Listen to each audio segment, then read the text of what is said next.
Iran America जंग अरूज पर ऐसे में आबना हरमज़ भारतीय बहरी जहाज़ों के लिए मकतलगाह बन गया। 22 भारतीय बहरी जहाज़ आबना हरमज़ में फंस गए। ये वहाँ से कैसे निकाले जाएंगे? क्या शराइत रखी जा रही हैं ईरान की जानिब से? आमिर रज़ा से ताज़ा सूरत हाल के बारे में बात करते हैं। आमिर भाई, 22 बहरी जहाज़ हैं भारत के जो आबना हरमज़ में फंसे हुए हैं, जिसमें तेल के जहाज़ भी हैं, जो ऑयल टैंकर्स हैं, और एलएनजी के जहाज़ भी हैं, और इसी वजह से भारत में गैस की किल्लत भी है। क्या सूरत हाल हो रही है? देखिए, सबसे पहली बात तो ये सिर्फ 22 नहीं हैं, ये 22 से भी ज़्यादा जहाज़ हैं। मैं सिर्फ इसलिए कह रहा हूँ, कुछ जहाज़ ये हैं जो आबना हरमज़ से गुज़रते थे तेल और दूसरी जो है गैस लेकर वो जाते थे भारत की तरफ। सही। भारत में सामान से भरे जहाज़ खड़े हैं जो मिडल ईस्ट में सप्लाई किया जाते सही, थे। सही। तो ये अगर ये कहा जाए कि आबना हरमज़ बंद होने से मोदी की सांस की नाली बंद हो रही है, कि ये बात बिल्कुल ठीक है, जो कि 26 और 27 को इजराइल में था इस हमले से हाँ जी। पहले। और उसके बाद मैंने आपके साथ एक व्लॉग किया था जिसमें मैंने आपको बताया था कि अगला हदफ जो है वो इंडिया होगा, भारत होगा, ईरान का, क्योंकि ईरान ने फर्स्ट इजराइल, सेकंड अमेरिका, बिल्कुल। सुर्खी आपने हाँ जी, बनाई, बिल्कुल, बिल्कुल। सेकंड अमेरिका और थर्ड जो है वो भारत को रखा हुआ है। ऐसे ही। अब भारत के सिर्फ ये 22 जहाज़ जो कि इस तरफ से मिडल ईस्ट से टुवर्ड्स भारत जा रहे थे, ये फंसे हैं। इसके साथ उनके 611 अमले का अरकान मौजूद हैं। और ईरान ने ये धमकी लगाई है कि अगर ये टस से मस हुए तो उनके बाद इनका जो है नस जो है वो बंद लेकिन कर दी आमिर भाई, जाएगी। ऐसा क्यों? ये तो बड़ा इत्तेहादी है ईरान और भारत। देखिए, इत्तेहादी थे। पहली बात तो ये है, जब आप ने डील की इसराइल के साथ, भारत ने जब डील की इसराइल के साथ और इसराइल से आपने जो है ड्रोन्स और बाकी चीज़ें जो हैं असला ख़रीदना शुरू किया, और आपने कहा कि इसराइल और भारत एक हैं, तो इसराइल और ईरान अज़ली दुश्मन हैं, यानी वो आज से दुश्मन नहीं हैं। उनकी पुरानी समझा जाए तो उनकी आपस में बनती नहीं है। तो इससे ख़दशा ये था कि भारत जो है ईरान को छोड़ा है। और ये बात आपके इंडियन पॉलिटिशियन यानी कांग्रेस ये बात कह रही थी, जो कि राजीव गांधी का बेटा है, वो उसकी बेटी प्रियंका गांधी और वो जो संजय गांधी थे, वो ये बात कह रहे थे कि ये जो सूरत हाल है इसमें हम ईरान को छोड़कर ज़्यादा नुकसान में जाएंगे। हमें इसराइल से ज़रूर अच्छे तल्लुकात रखने चाहिए, लेकिन बिछ नहीं जाना चाहिए। और वही हुआ, उसके मोदी के जाते ही इसराइल ने हमला कर दिया। ईरान के पास एक बहाना आ गया जिसकी वो तलाश में था, क्योंकि सरमायाकारी हो चुकी जो उसने भारत ने करनी थी। अब ईरान को उसकी सरमायाकारी की कोई ज़रूरत नहीं है, उसने उससे जान छुड़ा ली। अब ये इसके 22 जहाज़ जो हैं फंसे पड़े हैं। जहाज़ एक ही निकला है पाकिस्तान का हाँ जी, वहाँ से, बिल्कुल। एक वो कराची तो नाम का जहाज़ निकला है। अमेरिका के जहाज़ भी नहीं निकले, और ना ही अमेरिका इन जहाज़ों की सिक्योरिटी जो है देने को तैयार है। यानी इनकी इंश्योरेंस और सिक्योरिटी जिसका डोनाल्ड ट्रंप ने ऐलान किया था वो भारत के लिए नहीं था, वो उसके अपने ममालिक के लिए था, जैसे जापान है, कोरिया है, फ्रांस है। उनके जो जहाज़ यहाँ पर फंसे गैस तेल के, उनके लिए उसका ख्याल था कि वो अगर उनको इंश्योरेंस का लालच देगा तो वो अपने जंगी जहाज़ लेकर आएंगे और अपने जहाज़ बचाकर ले जाएंगे, यानी फ्रंट पर वो लड़ेंगे, अमेरिका पीछे बैठेगा। ये जो उसका तरीका था या उसका प्लान था वो कामयाब ना हुआ।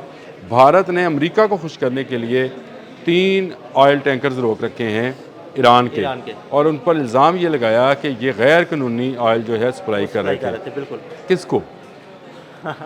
देखें, ये अब बात ढक्की छुपी नहीं है। भारत दुनिया भर से सबसे सस्ता तेल जो है वो रशिया से ख़रीदता रहा, और रशिया उससे भी सस्ता तेल ईरान से लेकर आबने हरमज़ के ज़रिए दूसरे मुल्कों को पहुँचाता रहा। ये एक नेटवर्क था।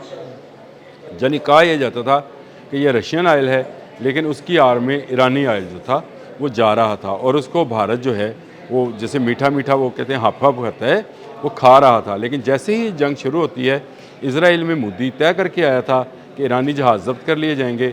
जब्त कर लिए गए, और अपने 22 जहाज़ जो हैं अब उसके फंसे पड़े हैं। फंसे पड़े हैं। अब और सुनाओ। ये 22 जहाज़ वो हैं जो आपने खुद ही बता दिया कि इनमें ऑयल टैंकर्स भी हैं और गैस के टैंकर्स भी हैं, हाँ जी, लेकिन जो सामान के जहाज़ फंसे पड़े हैं जो कि भारत अच्छा, से, वो भी काफ़ी जहाज़ हैं, दर्जनों जहाज़ ये हैं वो भी। दर्जनों जहाज़ हैं, वो भारत से देखें, भारत से बहुत सारा खाम माल जो है मिडल ईस्ट के तमाम ममालिक में जाता है। खाम माल के अलावा आमिर भाई, खाने पीने की अशिया बहुत सारी ये जाती खाम है। माल से मुराद ये है, खाने पीने की अशिया की बात ही कर रहा ठीक हूँ, है। ये जाता है।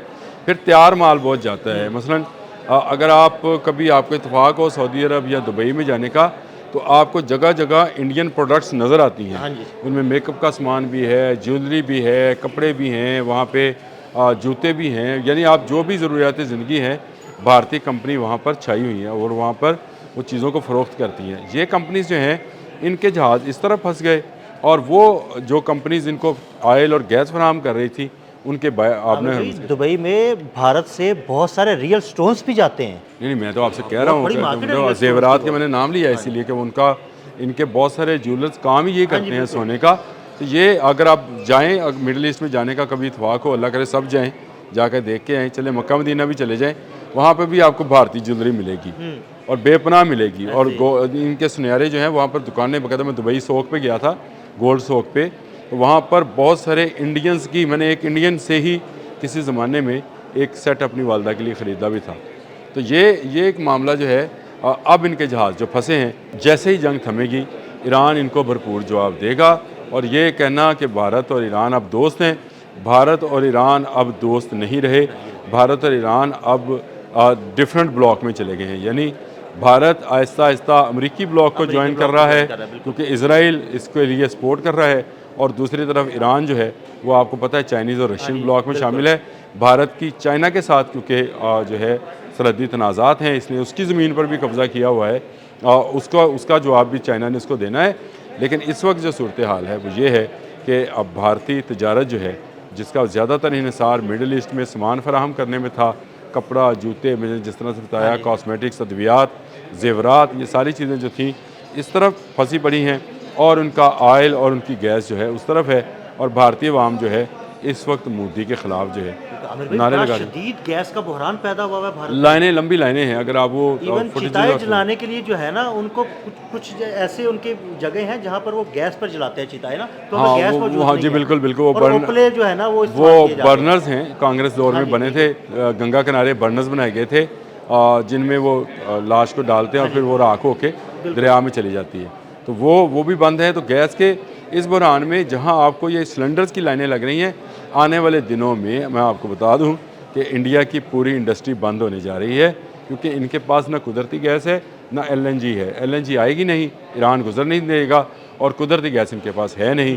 तो ये अब याद करें जब एक माहिदा हुआ था कि Iran Pakistan India gas pipeline का, अब सोचिए उसे फिर था ना, अब उसको याद आ रहा होगा वो और ये बैकआउट करके गया बैकआउट था यही करके गए कि थे। मुझे गैस नहीं चाहिए। हालांकि पाकिस्तान ने अपने सारे दोस्त ममालिक को मना लिया था कि ईरान की गैस यहाँ से गुजरेगी, पाकिस्तान के रास्ते भारत जाएगी, और भारत में भी इंडस्ट्री चलेगी, पाकिस्तान में भी चलेगी, अगर आज वो पाइपलाइन मौजूद होती। तो अब मज़े कर रहे होते ना।